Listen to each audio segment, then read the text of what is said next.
এই দেখি টাইটা বেঁধে দেই তোমার। এদিকে এসো তো। অফিসে যাব, তাই পোশাক পরে তৈরি হচ্ছে। তখনই তড়িঘড়ি করে কোত্থেকে যেন নওশিন এসে এইভাবে কাছে ডাকলো। আজকে সকাল থেকেই খেয়াল করলাম ঘরের আবহাওয়া একটু অন্যরকম লাগছে।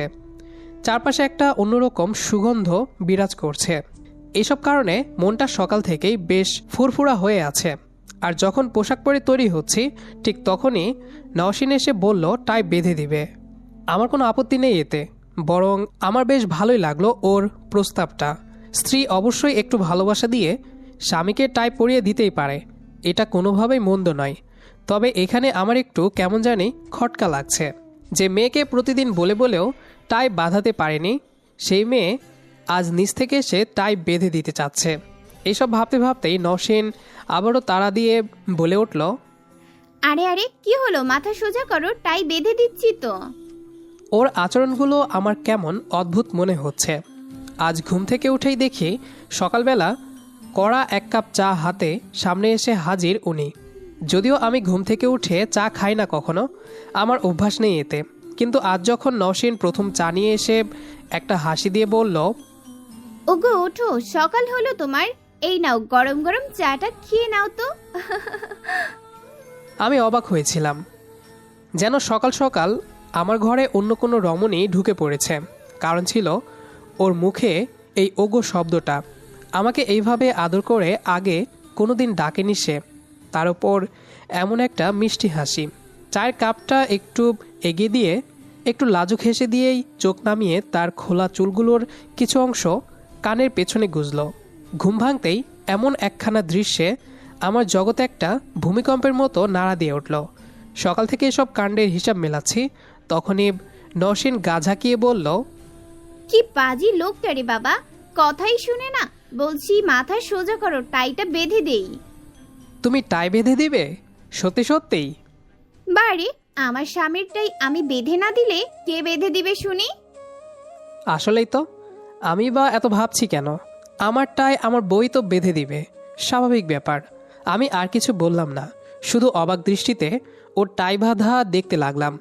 ওর চেহারায় আজ সকাল থেকেই কেমন একটা মোলায়েম ভাব, যা প্রচণ্ড মিষ্টি। কেমন একটা মায়া মিশে আছে ওর চোখে ঠোঁটে মুখে। আমার খুব ভালো লাগলো। সত্য কথা কি, স্ত্রীরা যখন স্বামীর প্রতি একটু দায়িত্বশীল হয় বা যত্নশীল হয়, তখন প্রত্যেকটা স্বামী হয়তো মনে করে আমার বউ পৃথিবীর শ্রেষ্ঠ লক্ষ্মী আদুরে বউ। যাই হোক, কেউ মনে করুন আর না করুন, আমার এখন তাই মনে হচ্ছে। তবে আরেকটা ব্যাপার হলো, ঘরের কর্ত্রীরা সাধারণত এত আদরে হয় না কখনো। এই আদরের পিছনে কোনো না কোনো কারণ লুকিয়ে থাকবেই থাকবে, কিন্তু সেই কারণটা কি? এই তো হয়ে গেছে, নাও টাই বেঁধে দিলাম। এবার লক্ষ্মী ছেলের মতো নাস্তা খেতে আসো, আমি টেবিলে নাস্তা দিচ্ছি। আমার কেমন জানি লাগতেছে ওর কথাবার্তায়। আমার বউ এত বেশি লক্ষ্মী আদুরে হলো আবার কবে? টেবিলে নাস্তা খেতে বসলাম। আচমকা নওশিন বলে উঠল, এই তুমি নাস্তায় হাত দিও না, বলছি যে আজ আমি খাইয়ে দিচ্ছি কেমন? বলেই আবার মিষ্টি হাসল। আমি ওর চোখের দিকে তাকালাম, নওশিনও আমার চোখের দিকে তাকালো। কতক্ষণ তাকিয়ে আছি আমার জানা নেই। আমার বউ যদি হঠাৎ এত মিষ্টি আচরণ করতে থাকে, তবে আমি নির্ঘাত পাগল হয়ে যাব। এই হাঁ করো। এই কথাটাই আমার ঘোর কাটে। মেয়েটার এমন কথা শুনে আমার চোখে পানি জমতে শুরু করেছে। অনেক দিন হয় এভাবে স্নেহ ভালোবাসা দিয়ে কেউ মুখে খাবার তুলে দেয়নি। মামা মামি ছাড়া এই শহরে আমার তেমন কেউ নেই। ছোটবেলায় বাবা মাকে হারিয়েছি। মামা মামির আদরেই আমার বেড়ে ওঠা। সিনথিয়া আর রিয়াদ আমার মামাতো ভাই বোন, দুজনেই আমাকে খুব ভালোবাসতো। আমি বলতেই ওরা পাগল। কিন্তু সবচেয়ে বেশি হাসি খুশি ছিল সিনথিয়া। যেমন হাস্যোজ্জ্বল, তেমনই দুষ্ট এবং চঞ্চল। সবসময় আমার সাথে ফাজলামির মধ্যে লেগে থাকতো। কিভাবে আমাকে জ্বালাবে সেই ফন্দি আটতো সারাদিন। ওর থেকে আমি 5 বছরের বড়। ও আমাকে ভাই বলেই ডাকতো আর তুই সম্বোধন করে বলতো। বেশ ভালোই কাটছিল আমার দিন। পড়াশোনা একটু একটু করে চাকরি বাকরির খোঁজ নেওয়া, সাথেই ছিল ওদের নিয়ে হৈহুল্লোড়ে মেতে থাকা। আর কি চাই? কিন্তু একটা সময়ে এসে সিনথিয়া আমাকে আর ভাই বলে ডাকতো না। হঠাৎই তুমি করে বলতে শুরু করলো। ব্যাপারটা আমি প্রথমে বুঝিনি, খুব একটা গুরুত্বও দেইনি। ভাবলাম আমরা দুজনে বড় হয়েছি, ও হয়তো বুঝতে শিখেছে, তাই আমাকে একটু সম্মান দিয়ে কথা বলছে। দিনগুলো আস্তে আস্তে কেমন জানি হতে শুরু করলো। আমি লক্ষ্য করলাম সিনথিয়া আমার শার্ট প্যান্ট গেঞ্জি ধুয়ে দিত। দিন দিন আমার প্রতি খুব যত্নশীল হয়ে ওঠে মেয়েটা। আমার সব ব্যাপারে ভীষণ খেয়াল রাখতে শুরু করলো। কখন উঠছি, কি খাচ্ছি, কখন খাচ্ছি, কখন বাইরে যাচ্ছি, কখন বাড়ি ফিরছি, এসবে তার তুমুল মাথা ব্যথা। কিন্তু সিনথিয়া এগুলা কেন করছে তা আমার বুঝতে একটু সময় লাগলো। এমনিতে সিনথিয়া দেখতে বেশ ভালো, সবসময় চোখে কাজল দিয়ে রাখতো, আমার সামনে বিশেষ পরিপাটি হয়ে থাকতো। একটা সময় পর বুঝতে অসুবিধে হলো না ওর এসব পরিবর্তনের কারণ। তবে ও যেটা চাচ্ছে সেটা কখনো সম্ভব না। আমি যে ঘরের নুন খেয়ে বড় হয়েছি সেই ঘরে আগুন জ্বালিয়ে দেওয়ার ইচ্ছা আমার নেই। ভাবলাম এসব বন্ধ হওয়া প্রয়োজন, তাই সিদ্ধান্ত নিলাম ওর সাথে কথা বলা দরকার। পরিকল্পনা মতো একদিন ওর ঘরে গেলাম। কি করছিস সিনথিয়া? কি আবার? এই তো পড়ছি, দেখতে পারছো না? ও হ্যাঁ, তাই তো, খেয়ালই করিনি। আমি আসলে একটা গাধা। হুম, একদমই না, তুমি একটা কানা। ওর এই হাসি মাখা মুখটায় আমি আটকে গেলাম। কি মিষ্টি হাসে মেয়েটা। আমি যে ওকে কথাগুলো কিভাবে বলবো ঠিক বুঝে উঠতে পারছি না। এমন একটা হাসি খুশি মেয়েকে এসব কথা বললে সইতে পারবে না, অনেক কষ্ট পাবে। তাই সিদ্ধান্ত পরিবর্তন করলাম। কিছু বলিনি সেই সময়ে তাকে। মনে মনে সিদ্ধান্ত নিলাম এখান থেকে সরে যেতে হবে।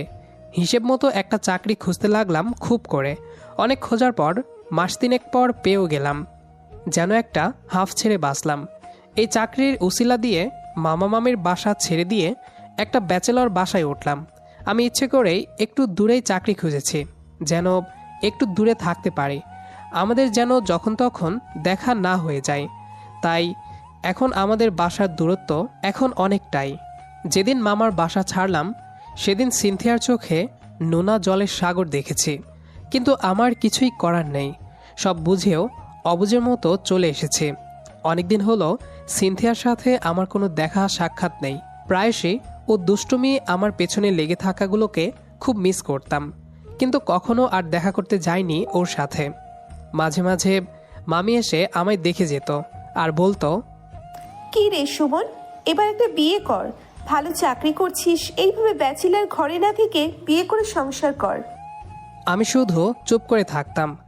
আসলে খুব লজ্জা লাগতো মামির থেকে নিজের বিয়ের ব্যাপারে কথা শুনতে। তবে এটা সত্যি, একটা বিয়ে করার দরকার। বয়সও তো কম হলো না আর। সারা জীবন কি একা একা থাকা যায়? আর কতদিন হোটেলের খাবার খাবো?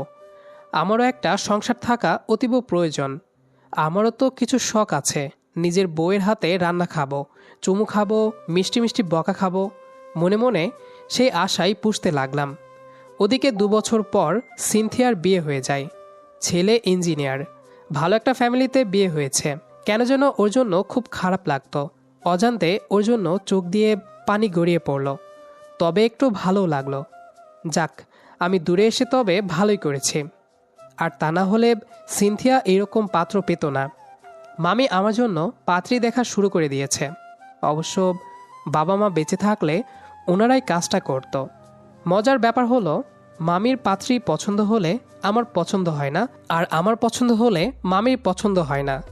কিন্তু মামি কোনোভাবেই হাল ছেড়ে দেয়নি। অনেক খোঁজাখুঁজির পর অবশেষে দুজনেরই একটা মেয়েকে পছন্দ হলো। নওশিনই সে। নওশিন দেখতে শুনতে বেশ ভালো। খোঁজখবর নিয়ে শুনেছি রাগী মেয়ে। এদিকে আমার আবার রাগী মেয়েকে ভালো লাগে বেশি, কারণ যাদের রাগ বেশি তাদের ভালোবাসাও বেশি। আরে আশ্চর্য তো, সেই কখন থেকে খাবার ধরে রেখেছি, খাচ্ছ না কেন? খাও। নওশিনের ডাকে বাস্তবে ফিরলাম। কথাটা বলেই নওশিন খাবারটুকু আরও একটু এগিয়ে দিল মুখের কাছে। নওশিনকে পছন্দ হওয়ার পর কথাবার্তার মধ্যে আলোচনা করে বিয়ে করলাম। আমাদের বিয়ে হয়েছে আজ 7 মাস। আমি বিয়েতে কোনো কিছু চাইনি। একটা সংসার সাজাতে যা যা দরকার সেগুলো আমি আস্তে আস্তে গড়ব, এটাই আমার ইচ্ছা। আর কিছু না চাওয়াতে ওর বাবা মা অনেকটা অবাক হয়েছিল। ওর বাবা মা আমাকে বেশ পছন্দ করলো আমার এমন মনোভাবে, যার কারণে ওর বাবা মা সম্মতি দিতে আর পিছপা হলো না। এই তো দাও, খাচ্ছি। তুমি খাবে না? এই নাও। নওশীন আমার মুখে খাবারের লোকমা তুলে দিল, তারপর আমতা আমতা করে বলল, আমাকে খাইয়ে দিবে সুবন? ওর এমন কাজে আমি মুচকি হাসলাম। আমিও খাবারের লোকমা তুলে ধরলাম। হ্যাঁ, এই নাও, হা করো। এভাবে হেসে খেলে একসাথে সকালের নাস্তা খেলাম। আমাকে পানিটুকু পর্যন্ত নিজ হাতে খাইয়ে দিল। কিন্তু হঠাৎ নওশীন এত মায়াময় হলো কেন আমি এখনও বুঝতে পারিনি। ওকে বিয়ে করার পর আমার সাথে কেমন করে যেন কথা বলতো, একটু যেন দূরে দূরেই থাকতো আমার থেকে।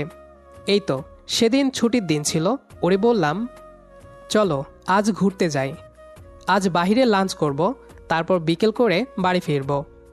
ও কিছুক্ষণ আমার দিকে তাকিয়ে রইল, যেন কথাটা ওর ভালো লাগেনি। আমি ওর জবাবটা শোনার অপেক্ষায় ছিলাম, তাই আবারও বললাম, কি হলো, যাবা? নির্বিকারভাবে নওশীন উত্তর দিল, না, আমার বাইরে ঘোরার ইচ্ছে নেই। বাইরের খাবার আমি খাই না। তোমার খেতে ইচ্ছে হলে তুমি একা গিয়ে খেয়ে আসো, সাবধানে যেও। ও সবসময় আমার সাথে এইরকমভাবেই কথা বলতো। আমি হাসি মুখে মেনে নিতাম, মনে করতাম বাবা মার আদরের মেয়ে। বাবা মাকে ছেড়ে আমার সাথে আছে, হয়তো একটা চাপা কষ্ট বিরাজ করছে, মানিয়ে নিতে একটু সময় লাগবে। ভাবলাম আস্তে ধীরে ঠিক হয়ে যাবে।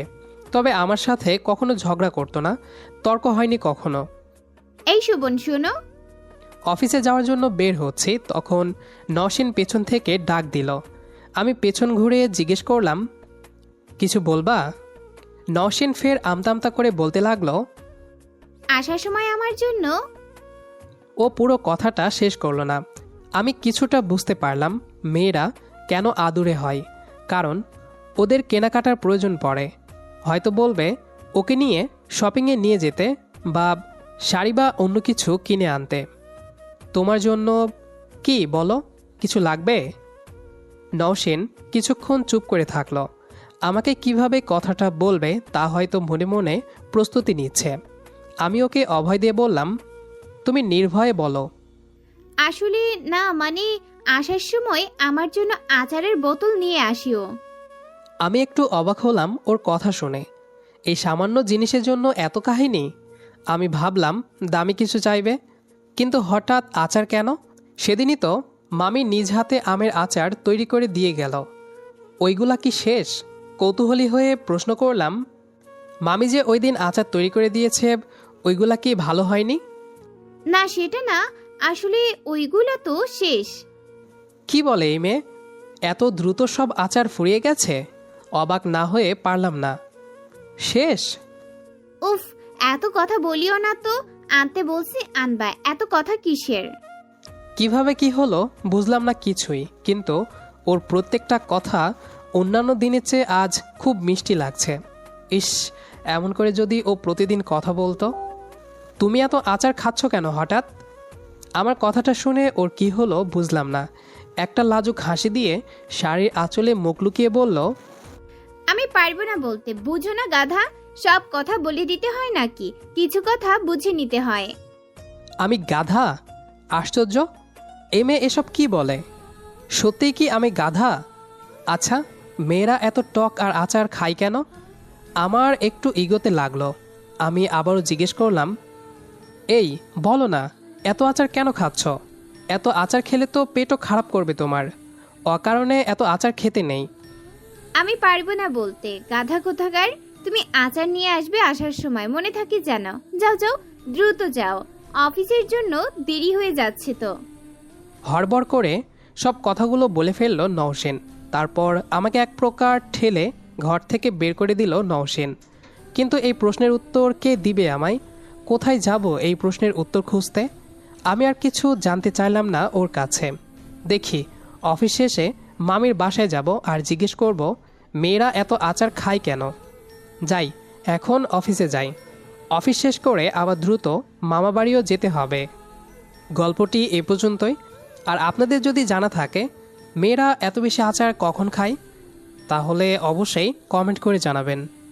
আমাদের আজকের গল্পটি আপনাদের কাছে কেমন লেগেছে সেটি অবশ্যই কমেন্ট করে জানাবেন। দেখা হবে আবারও নতুন কোনো গল্প নিয়ে। সেই পর্যন্ত আমাদের সাথেই থাকবেন।